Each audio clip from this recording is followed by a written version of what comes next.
आइए आज विचार करें कि भगवान से प्रार्थना कैसे करें। जैसे जल शब्द का अर्थ है पानी, वस्त्र शब्द का अर्थ है कपड़ा, ऐसे ही प्रार्थना शब्द का अर्थ है सहायता की इच्छा करना। क्या करना? मदद की इच्छा करना। जब प्रार्थना का अर्थ सहायता की इच्छा करना है तो इससे यह विदित होता है, यह जानकारी मिलती है कि यदि हम भगवान से सहायता की इच्छा करते हैं तो अवश्य ही हमें भगवान सहायता देते हैं। जो भी मनुष्य अपने काम को बनाने के लिए भगवान से सहायता की इच्छा करे, जो भी ये चाहे कि भगवान मेरी सहायता करे, उसे सहायता की इच्छा अर्थात भगवान से प्रार्थना अवश्य करनी चाहिए।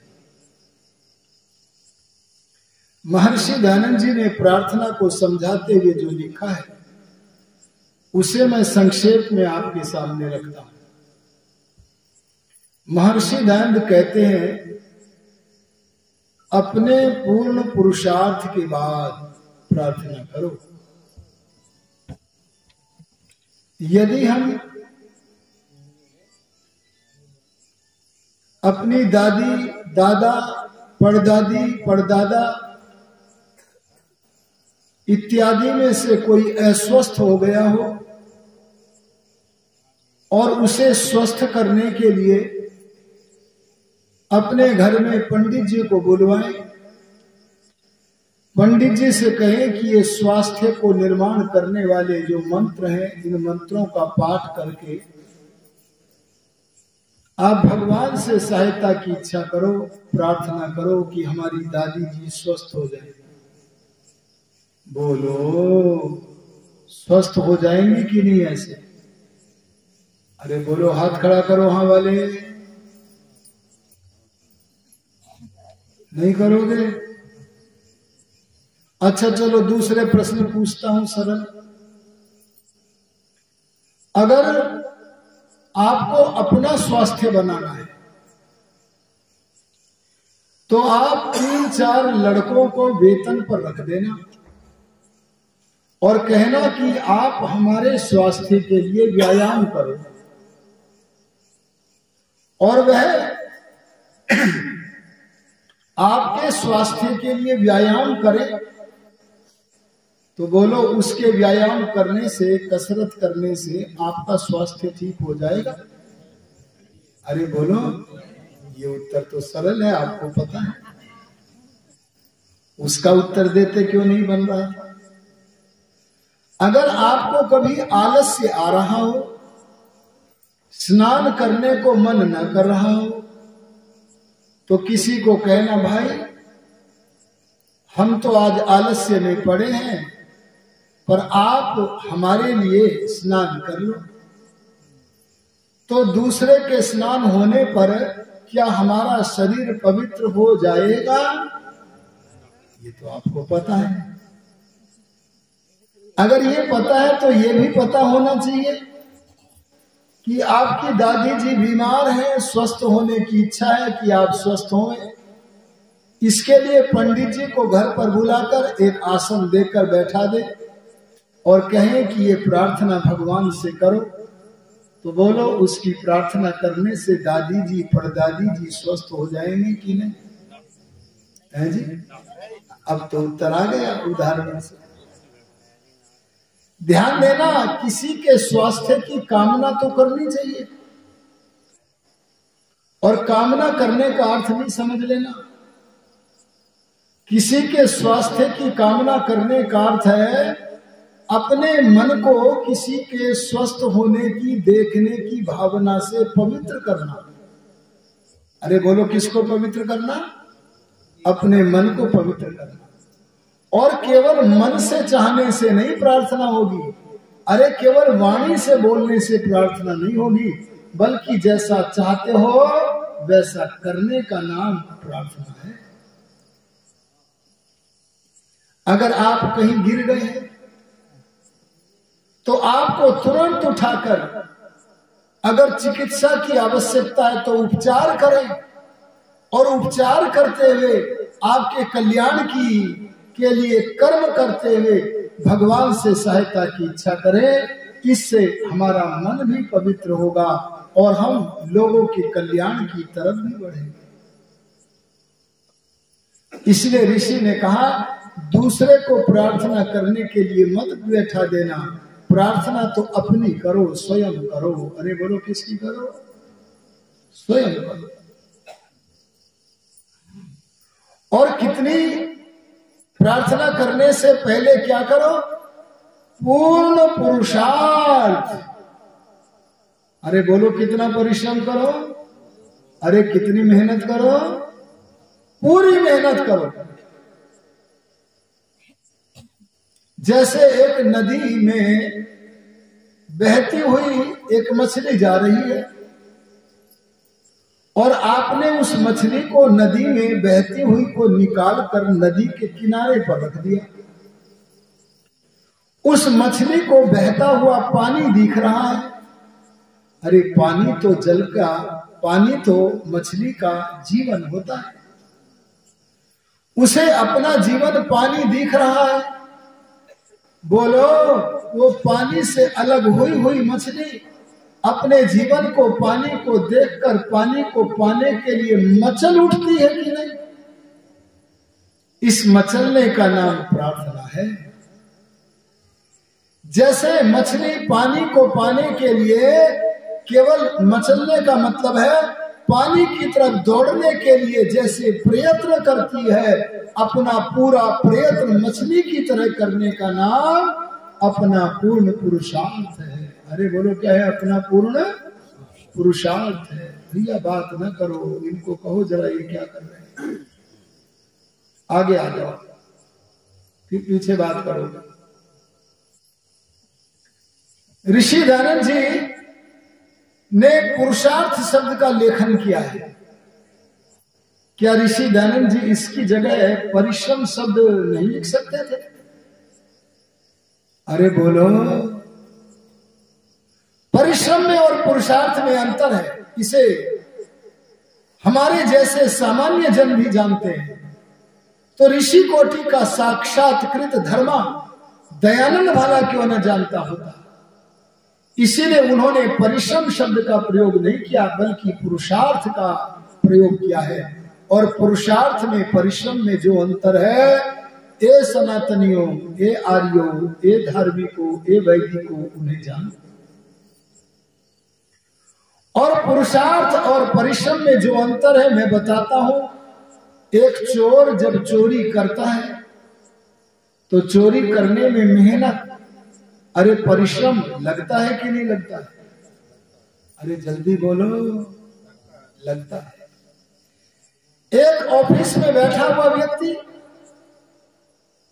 जिस निर्धन व्यक्ति का कार्य करना उसका कर्तव्य है, ड्यूटी है, उसका कार्य न करके उस निर्धन व्यक्ति के साथ घूस लेने के लिए क्रूरता का व्यवहार करता है।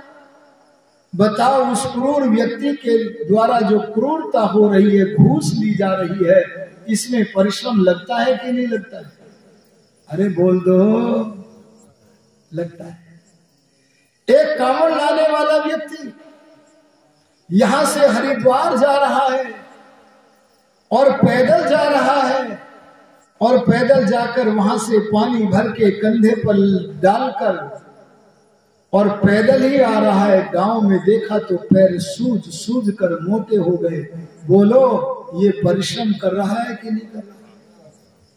ये अभी तक मैंने जितने काम बताए ये सारे गंदे काम हैं। इन गंदे कामों में भी परिश्रम होता है। और आप ये वैदिक आयोजन कर रहे हैं। अरे सबसे बड़ा धन न चौर हार्यम न च राज हार्यम न भ्रातृभाज्यम न च भारकारी व्यये कृते वर्धत एव नित्यम विद्या धनम सर्वधन प्रधान। जिस धन को चोर नहीं हरण कर सकता, अरे राजा नहीं छीन सकता, अरे कोई बंटवारा नहीं कर सकता, अरे जितना प्रदान करोगे व्यय करोगे उतना बढ़ेगा। ऐसा प्रधान धन जो यहाँ दिया जा रहा है, दिलवाया जा रहा है, बोलो इस पवित्र कार्य में भी परिश्रम हो रहा है कि नहीं हो रहा है? हो रहा है। आप यज्ञ करते हैं, परिश्रम हो रहा है। आप प्रभु से मन को जोड़ने के लिए जो यत्न करते हैं मन को रोकने का, इसमें भी परिश्रम हो रहा है। अर्थात आप अच्छा काम करो या गंदा काम करो, दोनों में परिश्रम होता है। अरे बोलो होता है कि नहीं? पर ऋषि ध्यान कहते हैं मैं तो केवल अच्छा परिश्रम चाहता हूं, इसलिए मैं गंदा परिश्रम भी तुम ना समझ जाओ, इसलिए परिश्रम की जगह एक ऐसा शब्द धरता हूं जो कभी गंदा हो ही नहीं सकता है। और वो शब्द क्या है? पुरुषार्थ। अरे बोलो क्या है? अरे परिश्रम तो गंदा भी हो सकता है, अरे परिश्रम तो अच्छे काम के लिए भी हो सकता है, लेकिन पुरुषार्थ कभी जो होगा वो वही वाला परिश्रम होगा जो सही कार्य के लिए किया गया होगा, उसी का नाम पुरुषार्थ। पुरुषार्थ का मतलब है भगवान ने जिन अच्छे कामों को करने का आदेश दिया है, अरे जिन अच्छे कामों से हमारे आत्मा की उन्नति होती है, उन पवित्र कार्यों को करने का ही नाम पुरुषार्थ है। गंदे परिश्रम का नाम बोलो पुरुषार्थ। तो देखो ऋषि दयानंद के तपे हुए शब्द है। क्या कहा? अपना नौकरों का नहीं, किसी अन्य का नहीं। वेद कहता है अगर तुझे अपनी महिमा बढ़ानी है तो स्वयं परिश्रम कर, स्वयं पुरुषार्थ कर। हमारी महिमा को कोई दूसरा नहीं बढ़ा सकता। हाँ, हमारी महिमा को बढ़ाने के लिए हम जो पुरुषार्थ कर रहे हैं उसमें कोई सहायता तो कर सकता है। अरे बोलो कर सकता है कि नहीं? ऋषि दयानंद विद्या ग्रहण करने के लिए गए, मथुरा में गए तो उनके सहायक बन गए अमरलाल नामक व्यक्ति। उन्होंने क्या किया? उनके भोजन की व्यवस्था कर। कोई मनुष्य सहायक तो बन सकता है, लेकिन परिश्रम तो स्वयं करना होगा। और सबसे बड़ी सहायता करने वाला संसार में हमारा परमात्मा है। इसलिए प्रार्थना करते समय सावधान रहना। आप लोग कभी कब्रों पर चद्दर चढ़ाने जाते हो कि नहीं? अरे बोलो जाते हो कि नहीं? अच्छा, किस किस के घर में साईं का फोटो है? मैंने पहले भी पूछा था, एक दो कह रही थी कि हमारे घर में। अब नहीं बताएंगे। ध्यान देना, सारे जीवन मांस खाता रहा, कुरान की गंदगी का प्रचार करता रहा। ऐसे साईं का फोटो अपने घर में मत रखो। अपने घर में श्री राम का चित्र रखो, महर्षि दयानंद का चित्र रखो, जो सनातन वेदोक्त बातों को मानते थे, केवल उनका चित्र रखो। कुछ समझ में आया कि नहीं आया? अरे आया कि नहीं आया? अच्छे महापुरुषों का, राम प्रसाद बिस्मिल का, चंद्रशेखर आजाद का चित्र रखो। मैं आपसे कहता हूं अपने पूर्ण पुरुषार्थ के उपरांत ही प्रार्थना करना। अच्छा बोलो, अगर हम प्रार्थना करें हे भगवान हमारे पड़ोसी का सत्यानाश हो जाए, तो बोलो भगवान सुनेंगे कि नहीं सुनेंगे? अरे सबकी सुनते हैं कि नहीं सुनते हैं? तो अगर आपका पड़ोसी कहे कि पड़ोसी का सत्यानाश हो जाए, तो बोलो भगवान सुनेगा कि नहीं सुनेगा? अरे परमात्मा की श्रवण शक्ति रूपी कान कभी भी आपकी गंदी प्रार्थना को नहीं सुनेंगे। क्यों नहीं सुनेंगे? क्योंकि परमात्मा पवित्र है। जो स्वयं पवित्र है वो तुम्हारी गंदी बातों को कैसे सुनेगा? इसलिए कभी गंदी प्रार्थना मत करना। ऋषि ने इसके लिए सावधान करते हुए लिखा, उत्तम कार्यों की सिद्धि के लिए। किस कार्यों की? सिद्धि माने बनाने के लिए, उत्तम कार्यों को, अच्छे काम के लिए प्रार्थना करो। अच्छा, भगवान अच्छे कार्य सबके सुनता है कि नहीं सुनता है? अरे बोलो, अरे हाथ खड़ा करके बोलो, समझ के बोलो, मैं हाथ खड़ा करवा रहा हूं। कोई चेंज तो नहीं हो रहा है? अच्छा, तो चेंज नहीं हो रहा तो फिर सुन लो। आप एक अच्छा काम भगवान से कहना, हे भगवान आज तो आलस्य आ रहा है, हमारे घर में आकर रोटियां बना जाओ। अरे रोटी बनाना अच्छा काम है कि बुरा?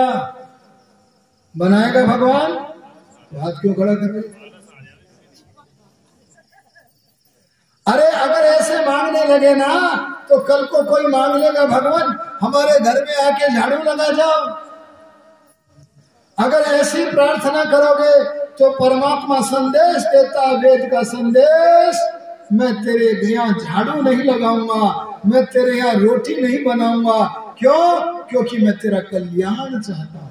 अरे बोलो, क्योंकि मैं तेरा भला चाहता हूं। बोले मेरे घर रोटी नहीं बना रहे, मेरा क्या भला है? बोले अरे जो काम तेरे करने के हैं, अरे खेती तुझे करनी है, अरे व्यापार तुझे करना है, रोटी तुझे बनानी है, जो काम तेरे करने के हैं अगर वे मैंने करने प्रारंभ कर दिए तो तेरी बुद्धि की उन्नति रुक जाएगी। अरे बोलो, क्या रुक जाएगी? अच्छा, रोटी बुद्धि से बनती है कि बिना बुद्धि के बन जाती है? बुद्धि तो लगानी पड़ेगी, नहीं तो त्रिकोण चौकोन बनेगी। तो अगर मैंने तेरे करने के काम प्रारंभ कर दिए तो तू खेती का काम भूल जाएगा, व्यापार का काम भूल जाएगा। इसीलिए जो काम तेरे करने के लिए है, तेरे जीवन रूपी कर्म के खेत में, वो काम तुझे ही करने होंगे। लेकिन जो काम तेरे वश के नहीं है वो काम मैं करूंगा। अरे दीपक तू बनाना, सूर्य मैं बनाऊंगा। अरे मोमबत्ती तू जलाना, चांद में बनाऊंगा। अरे नक्षत्र में बनाऊंगा, तारों को मैं बनाऊंगा। क्योंकि ये काम तू राम बन जाना, दयानंद बन जाना, कृष्ण बन जाना तेरे वश के नहीं है। ये काम सब जगह रहने वाला, तेरे भीतर भी रहने वाला तेरा पिता मैं सदा करता हूँ। इसलिए मेरे काम करने के मैं सदा करता हूँ, पर तेरे करने के काम तेरे ऊपर ही छोड़ता हूँ। वे मैं कभी, अरे बोलो, नहीं। कभी ऐसा मत कहना भगवान हमारी गाय को बांध जाओ या ऐसी प्रार्थना मत करना। अरे भगवान ने एक बात बड़ी अच्छी कही है यजुर्वेद के 40वें अध्याय के दूसरे मंत्र में। उसका भावार्थ लिखते हुए महर्षि दान लिखते हैं, जो मनुष्य, ध्यान से सुनना सब जने, जो मनुष्य परमेश्वर के भरोसे, अरे किसके भरोसे? परमेश्वर के भरोसे आलसी बनकर रहता है, वह मनुष्य कभी भी परमेश्वर से सुख प्राप्त नहीं कर सकता। इसलिए ये जब तक जियो, अरे जब तक जियो कर्म करते हुए ही जियो। इसका अर्थ ये बना कि जीवन का अगर कोई लक्षण है तो जीवन का एक लक्षण है कर्म करना। अरे बोलो, क्या करना? कर्म करना। अगर कर्म कर रहे हो तो जीवन है, और कर्म नहीं कर रहे हो तो जीवित होते हुए भी, अरे बोलो, मृतक समान। ए इस्लामपुर साहू के लोगों, जो कम काम करते हो उनको संबोधित कर रहा हूं। अगर तुम 50 साल के से ज्यादा के हो गए हो, 60 साल के से ज्यादा के हो गए हो और गरीब नहीं हो, तो सारे धन कमाने के काम बंद करके आप भगवान का भजन करो, स्वाध्याय करो और जन सेवा के, परोपकार के काम करो। और अगर धन कमाना भी आवश्यक समझो तो उसमें से समय निकाल करके आप समाज के कल्याण का भी काम करो। अर्थात कर्म करना ही जीवन का, अरे बोलो, लक्षण है। अगर कर्म नहीं कर रहे हो तो जीवन का लक्षण।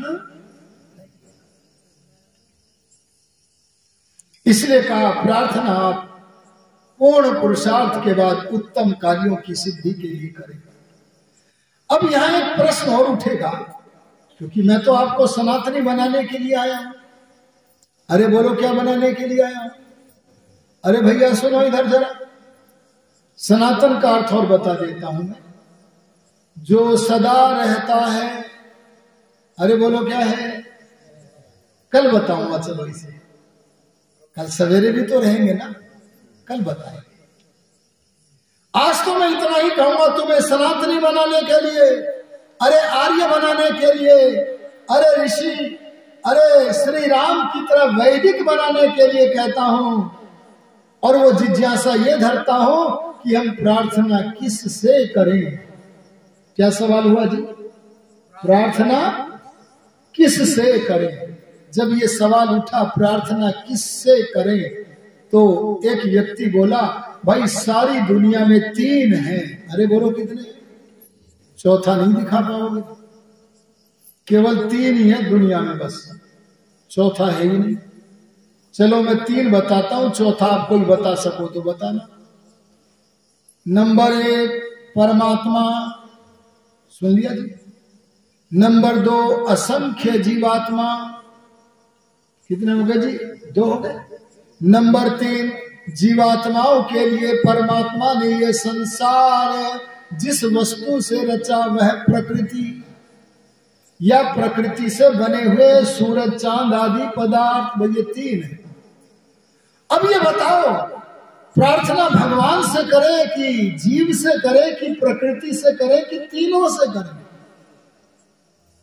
अरे उठा सको तो अंगुली उठा लो, 1 वाले 1, 2 वाले 2, 3 वाले 3 उठा लो। देखे तो सही दिमाग कितना लगा रहे हो। हमारे अनेक बंधु 1 अंगुली उठा रहे हैं, लेकिन जो 1 अंगुली उठा रहे हैं उनसे मैं पूछना चाहता हूं, क्या हम अपनी मां से प्रार्थना न करें? अरे बोलो न करें? तो माता जी के नाम की अंगुली क्यों नहीं उठा रहे हैं? एक छोटा सा बच्चा जब अपनी पाठशाला में जाता है तो माता जी से सहायता की इच्छा करता है, प्रार्थना करता है, माता जी पेंसिल नहीं है, कलम नहीं है, मुझे कलम दे दो। और बोलो माता जी उसकी सहायता करती है, कलम देती है कि नहीं देती? तो उनके नाम की अंगुली क्यों नहीं उठा रहे हैं? सनातनी बनो ना। अरे बोलो पिताजी से प्रार्थना करें कि ना करें? प्रार्थना पिताजी से भी करें। अरे आप इन विद्वानों से प्रार्थना कर रहे हैं कि नहीं कर रहे हैं? आओ हमें प्रवचन दो। बोलो इनके नाम की अंगुली क्यों नहीं उठा रहे? इसलिए ध्यान देना, शास्त्र से पूछा प्रार्थना किससे करें, तो शास्त्र बोला चेतन से प्रार्थना करो, जड़ से मत करना। अरे बोलो किससे प्रार्थना करो? आपको जड़ चेतन का पता है कि नहीं? चलो मैं बता देता हूं। जिसमें ज्ञान नहीं होता। अच्छा बोलो इस माइक में ज्ञान है? अरे बोलो है। देखो मैं इस माइक के आगे अंगुली करूं तो इसमें कोई फर्क पड़ा? ज्ञान ही नहीं है। अच्छा अगर चींटी चल रही हो और चींटी के सामने मैं अंगुली करूं तो बोलो चींटी रास्ता बदल देगी कि नहीं? इससे क्या निकल के आया? जिसमें ज्ञान है वह चेतन है, जिसमें ज्ञान नहीं है, अरे बोलो वो चेतन नहीं है, जड़ है। ये खंबा क्या है? अरे बोलते क्यों नहीं? जड़। समझ में आया? आपका मकान क्या है? जड़। अरे सूर्य क्या है? जड़। अरे बहता हुआ पानी क्या है? प्रकृति से बना है, जड़। बस हमें जड़ से कभी नहीं मांगना। अच्छा आप कभी पत्थर की मूर्ति बनाकर सनातन के नाम पर, नाम तो बढ़िया है सनातन, जहां कोई अशुद्ध बात हो ही नहीं सकती, जहां सारी वैज्ञानुकूल ही बात होगी, वाक्य तो बड़ा अच्छा है, पर सनातन धर्म के विरुद्ध काम कर रहे हो।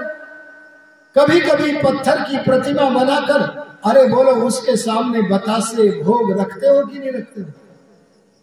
अच्छा किसी के घर में मूर्ति ने खाया है? खाया हो तो हाथ खड़ा करो। हाँ देखो, ये कहती दूध पिलाया था।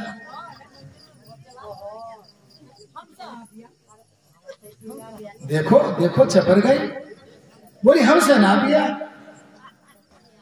ध्यान देना ध्यान देना।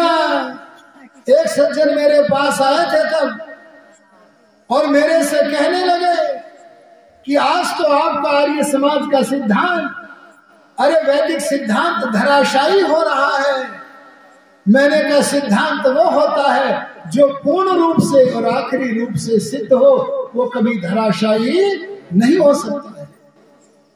हमने कहा बताओ ना क्या सूचना है। बोले आज गणेश जी की मूर्ति, गणेश एक महापुरुष हुए हैं, बहुत बड़े महापुरुष हुए हैं, लेकिन महापुरुष तो दूध भी पीते थे, पानी भी पीते थे, रोटी भी खाते थे, परंतु उनकी मूर्ति खा सकती है क्या? अरे बोलो ना। अरे आप तो अभिनेता हो, बहुत बड़े अभिनय करते हो खिलाने का पिलाने का, और तो और कई लोग मूर्तियां बना बना कर उसके सिर के ऊपर पंखा चलाते हैं।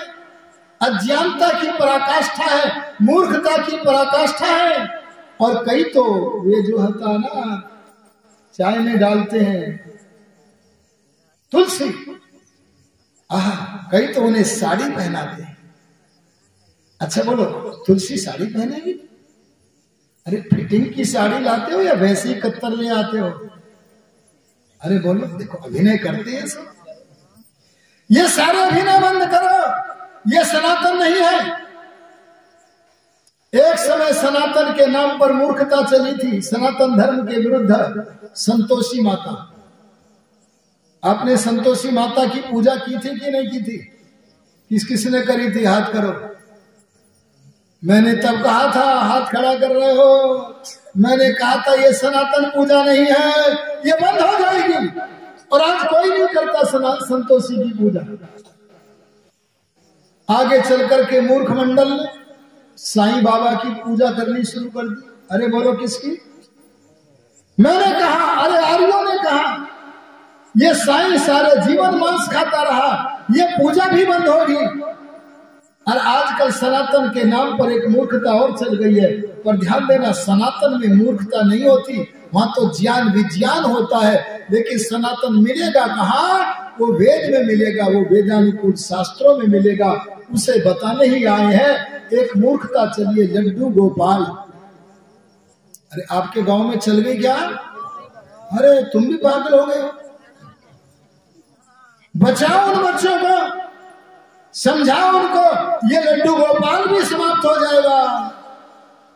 अरे सनातन तो वो है जो श्री कृष्ण ने अपनाया, अरे श्री राम ने अपनाया, अरे ब्रह्मा ने अपनाया, जैमिनी ने, सब महापुरुषों ने अपनाया। जो सदा अपनाने के योग्य होता है वही सनातन होता है। जो काल कवलित हो जाता है वह सनातन, अरे बोलो, नहीं होता। इसलिए ध्यान देना, मैं आपको सनातन को बतलाने आया। ध्यान दो इधर।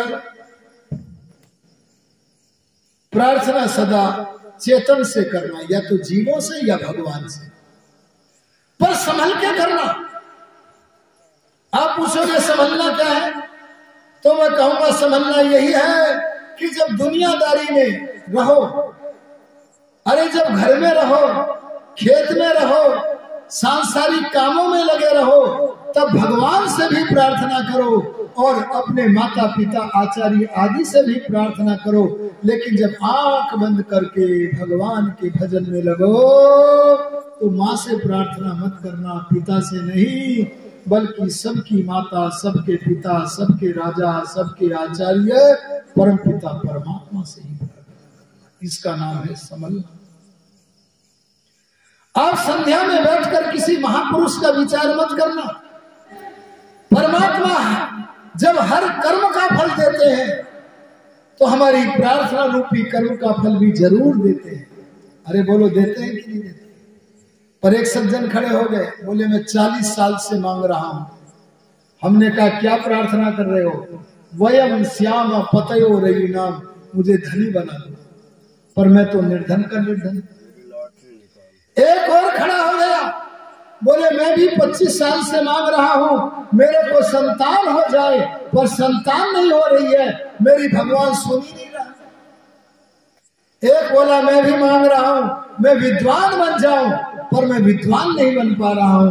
आहा, तब शास्त्र कहता है अगर तुम्हारी प्रार्थना और भगवान के बीच में तुम्हारे कर्म फल आ गए होंगे, अरे बोलो क्या आगे होंगे, गंदे काम किए होंगे, मछली खाई होगी,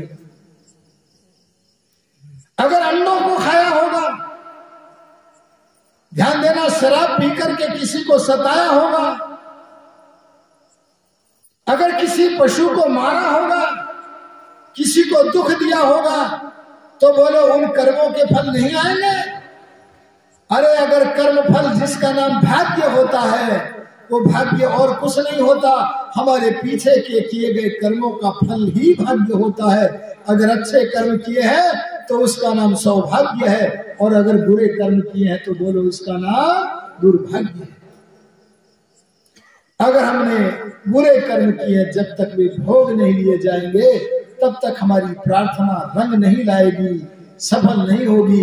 इसलिए कर्म को भोगने की प्रतीक्षा भी करो और भगवान से उत्तम कार्यों की सिद्धि के लिए प्रार्थना भी करो। ये प्रार्थना इस जीवन में, और इस जीवन में नहीं तो किसी आने वाले जीवन में आपकी फल देगी, रंग लाएगी, क्योंकि परमात्मा के सामने किया गया कोई भी कर्म फल न मिले ऐसा नहीं होता। इसलिए भगवान से प्रार्थना करो, और एक फल तो तुरंत मिलेगा। क्या फल मिलेगा? अरे शारीरिक बल तो बादाम खा के बढ़ा लोगे, अरे गाय का दूध पी करके बढ़ा लोगे, फलों को खा के बढ़ा लोगे, अरे मन में अच्छे विचार भर के, अच्छी अच्छी बातें भर के अपना मनोबल भी बढ़ा लोगे, लेकिन आत्मा का बल किससे बढ़ाओगे? अरे आत्मा का बल बढ़ता है भगवान के ज्ञान के ऐश्वर्य से। जितना जितना भीतर वाले का ज्ञान मिलेगा, बोध मिलेगा, उतना उतना आत्मिक बल बढ़ेगा। जो भगवान से प्रार्थना करेंगे उनका आत्मिक बल इतना बढ़ेगा, अरे इतना बढ़ेगा, अगर कभी हमारे कर्मों के फल के आधार पर पहाड़ की तरह बड़ा भारी कष्ट भी आ गया, वो तो आएगा, अजी आएगा, क्योंकि कर रखा है तो आएगा। पर प्रार्थना करने वालों को उन कष्टों को सहने की शक्ति मिल जाएगी। बोलो क्या ये छोटी बात है? इसलिए भगवान के पास जरूर बैठा करो। भगवान के पास बैठने का मतलब है बाहर से सब इंद्रियों को रोक दो, आंखों को बंद कर लो, और अंदर की तरफ एकाग्र मन को करके ओम का जप करो, अपनी भाषा में भगवान से प्रार्थना करो। ऐसे किया करोगे तो आपका कल्याण होगा।